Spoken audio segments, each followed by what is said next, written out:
Hey everyone, my name is Austin. And my name is Ashley, Welcome to the Clean Slate Podcast. where we're finding Jesus in the Old Testament.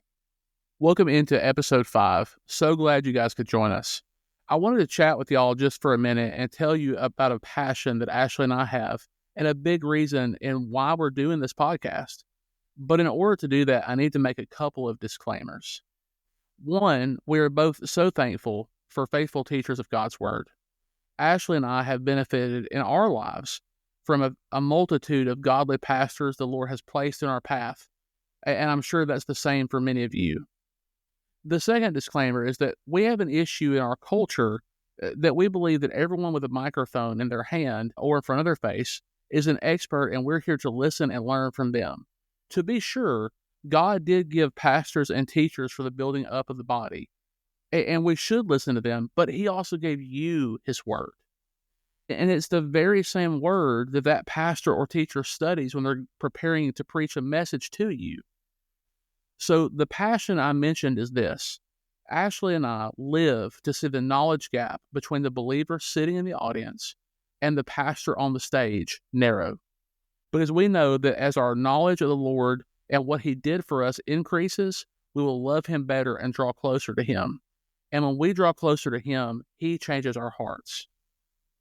So you guys can find some of the free resources that we have found helpful linked on our Facebook page. Well said. As we start off in chapter 34, we have one of the most startling developments in this entire book. Dinah, the daughter of Jacob and Leah, was visiting the women of the land. Remember that Jacob had bought the land that he settled on from Hamor, who is the ruler of the land. As soon as Shechem saw Dinah, he seized her and, let's just say, defiled her in an unthinkable manner. Shechem formed a dark and evil obsession with Dinah and actually tells his father to negotiate with Israel and get Dinah for his wife. Now, again, remember that in last episode, Jacob was renamed Israel, so you can see those names used interchangeably. So Hamor, Shechem's father, goes and talks to Jacob. Jacob had already heard what had happened and waited until his sons came in from the field before talking with Hamor. So the sons of Jacob return and were rightfully angry, but come up with a deceitful plan. Wonder where they learned that from. They've had a very great example of deceitfulness from their dad Jacob and their granddad Laban. So they quote-unquote agree to Hamor and Shechem's request only if every adult male in their city is circumcised. Because Shechem is drawn so strongly to Dinah, he agrees to this plan. Once the men of the city have complied and are recovering from the circumcision, Simeon and Levi sneak into the city and kill every man in the city, including Hamor and Shechem. They take all of the women and children and return back to their camp. Now, Jacob was very upset that they had done this, and he shows that by saying, "You have brought trouble on me." Not, "Is my daughter okay?" in concern for her well-being. No, we're still looking out for ourselves right now. Then Simeon and Levi, angered by the fact that Jacob seemed to only be worried about himself, they ask, "Shall he treat our sister like a prostitute?" So just an important thing with that question they asked there, it's not really clear who they're asking it to. I think traditionally it's understood that they're asking that about Shechem. Like, in other words, they're saying, shall Shechem treat our sister like a prostitute and get away with it? Which would be a fair question.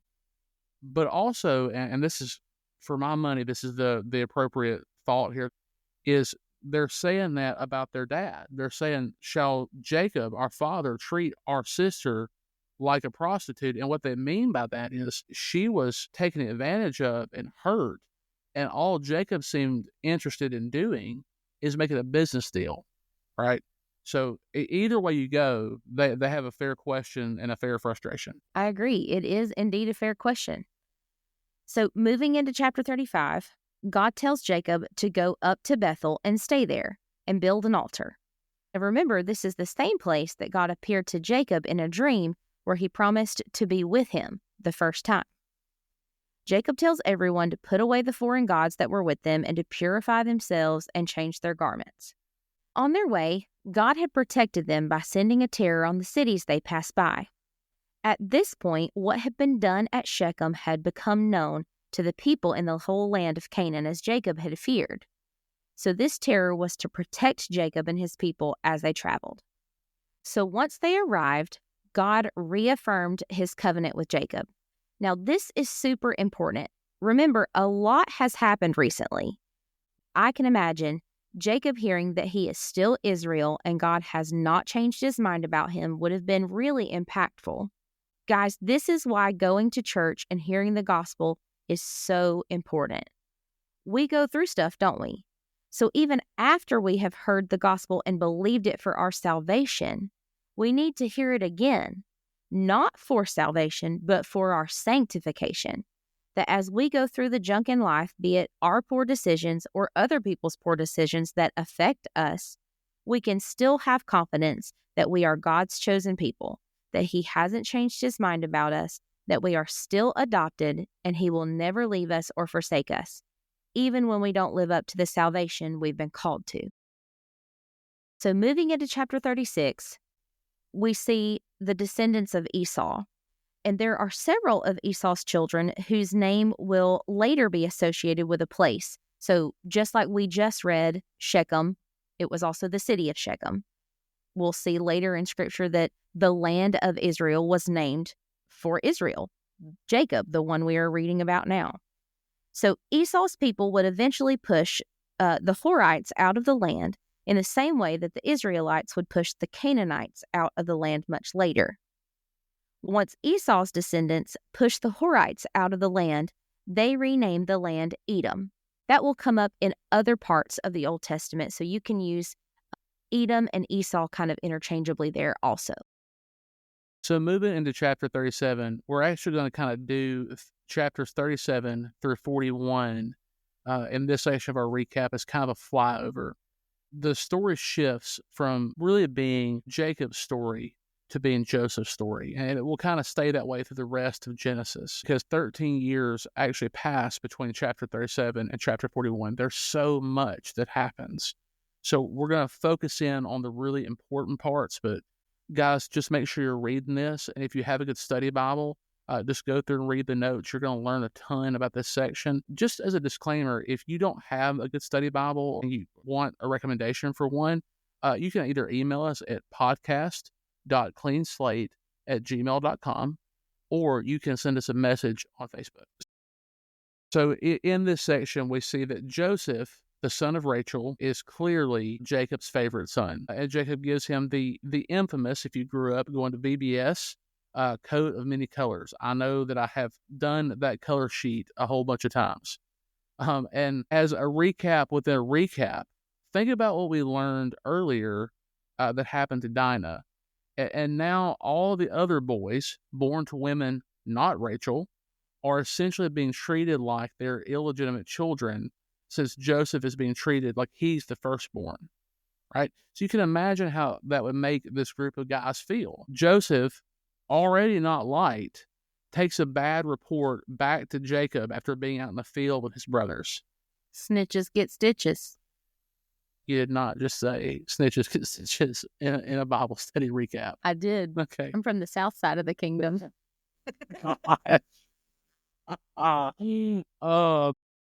So then, after all that, Joseph has a couple of dreams, both of which are about him reigning over not only his brothers, but also his father.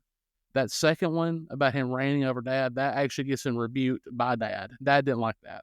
He didn't have anything to say about the first one, but he did not like the second one. The brothers decide they've had enough. And at first, they're going to kill him. And Reuben, who is the firstborn son of Jacob, really talks everyone off that ledge. Like, no, we're not going to do that. And they're out in the field and this happens. They're away from dad. They throw Jacob into a pit. And I guess they're trying to decide what to do with him. While Reuben is away, the other brothers decide, hey, we're going to sell him into slavery instead. That'll get rid of him and we didn't kill him. And in their minds, that's somehow a reprieve. That's a good thing to do.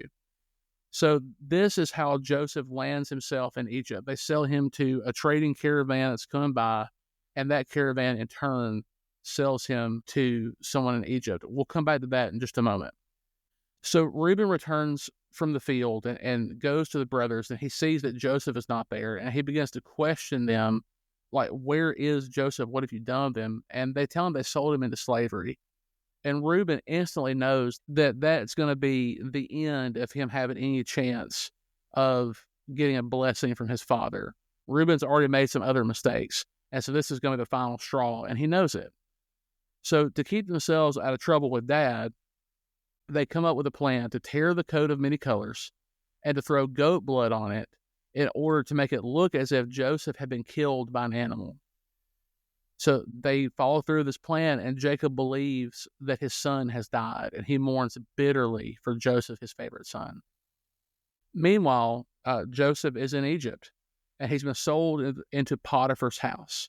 Potiphar was a captain of the guard in the Egyptian military.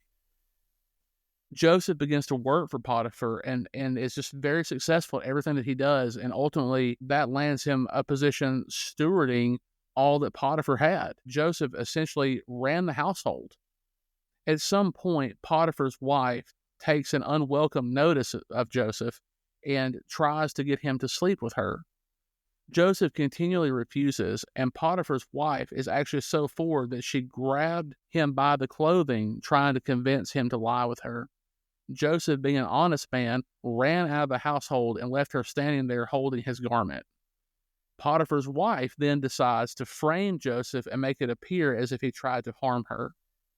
Potiphar comes home and hears this story that's false and is furious. Of course, if it was true, that would make sense. And then has Joseph thrown into prison. This prison sentence would last Joseph for years of his life. Some commentators say up to 12 years. We really aren't sure how long that he was there, but to be thrown in prison for a period of years for doing the right thing would be devastating. While in prison, Joseph would again rise to the ranks, his penchant for management and leadership again showing through. Joseph was put in charge of a lot of things in the prison. During this time, Pharaoh, not Potiphar, Pharaoh as in king of Egypt, had become very angry with his cupbearer and baker and had them thrown into prison.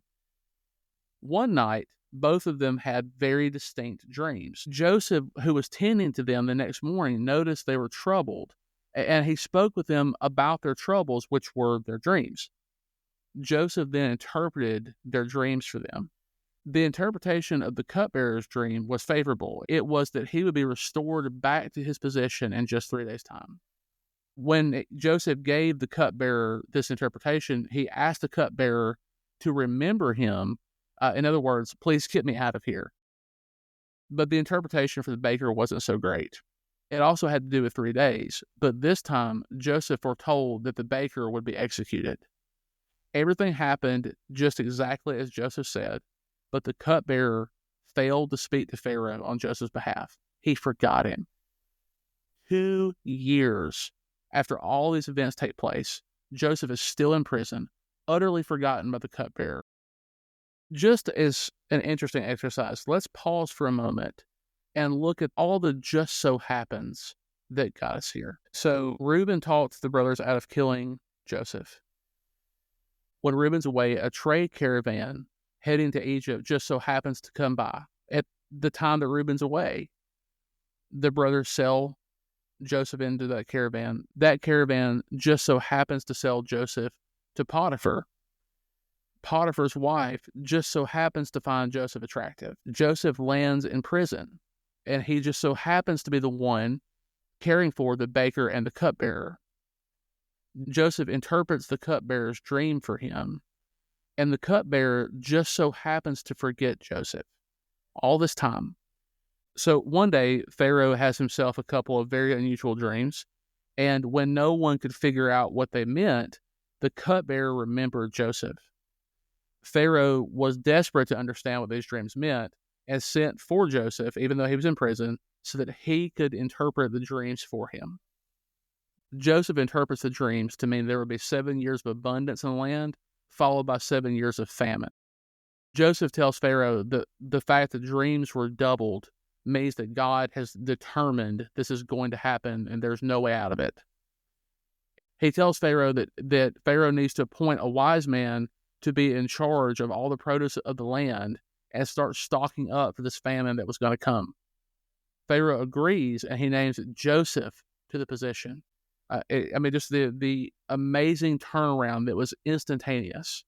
Joseph is freed from prison and given a massive amount of authority. Joseph sets out to get the storehouses built and to take stock of what he's working with in all the land of Egypt. For the next 7 years, Joseph works hard and prepares well for this impending famine. And during that time, Joseph, who is effectively vice pharaoh of all of Egypt, gets married and has 2 sons of his own. His preparations are successful, and the scriptures say that everyone in that area of the world, so think Mediterranean, went down to Egypt to buy grain. So when we get to this part, you may ask yourself, okay, that's a lot of information. So what does that mean? What's the takeaway? In the scriptures, so often there are multiple things happening at once. In this case, God is setting the stage for the family of Jacob to travel down to Egypt, and there's going to be a wonderful reconciliation. Also, we're seeing Joseph as a Christ-like figure. Think about it. Joseph was betrayed by his brothers, like Jesus was betrayed by the people of Israel. Joseph was wrongfully imprisoned for a crime he didn't commit, like Christ was crucified, having done nothing wrong. Joseph was then taken out of the pit, the prison, and seated at the right hand of Pharaoh. When Jesus died on the cross, he stayed in the tomb for 3 days. He rose to life after that, just as he said he would. And then, after staying on the earth for 40 days, he ascended to heaven and was seated at the right hand of God, being given all authority in heaven and earth. Outside of the points just mentioned, my favorite thing about this story is how God weaves this tapestry of storylines together so that it saves his people from famine, provides for people other than just his covenant people, and still points to Christ all at the same time. This is something Ashley and I lovingly refer to as the mundanely miraculous. God, without ever missing, works everything according to the counsels of his will. And he does this every single day. It may not be as flashy as times that he parts the Red Sea or raises someone back from the dead, but his power is at work all around you all the time. It's just hard to see when you're in the middle of the daily grind. Trust that if you call on his name, he has not forgotten you. All right, friends, that's going to do it for today's recap. We'll see how the story unfolds in the next episode. May his grace abound to you and to me as we study to find Jesus in the Old Testament.